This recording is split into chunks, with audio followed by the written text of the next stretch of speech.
আসসালামাইকুম, আমার নাম দিথি। চনপাড়ায় বাড়ি। চনপাড়ায় আমরা আগে থাকতাম, এখন বর্তমানে থাকি না কারণে আমরা ওদিন গেছিলাম আমাদের বাড়িঘর দেখতে, যার কারণে দেখি আমাদের বাসা মাদক খাইতেছে। মাদক খাওয়ার প্রতিবাদী কারণে আমার খালা ওনার বুকার থেকে ওনার সরাই ফেলাইছে আমির।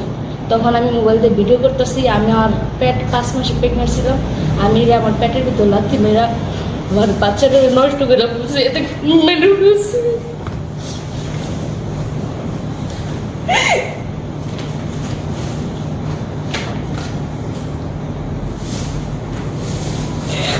পৃথিবীর আলো দেখতে দেয় আমার বাচ্চাটাকে।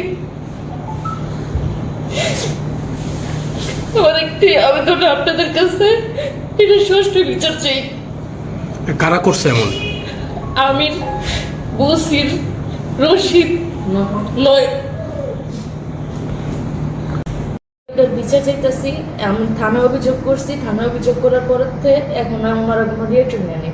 আমার একটি আবেদন, আমার যে বাচ্চাটা মারা গেছে এটার আমি বিচার চাই।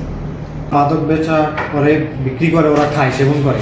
আমার খালা উনি বাধা দিছে, তার জন্য ওনাকে হস্তনস্ত করছে। আমার ওয়াইফ ভিডিও করছে, তার জন্য ও পেটে লাথি দিছে।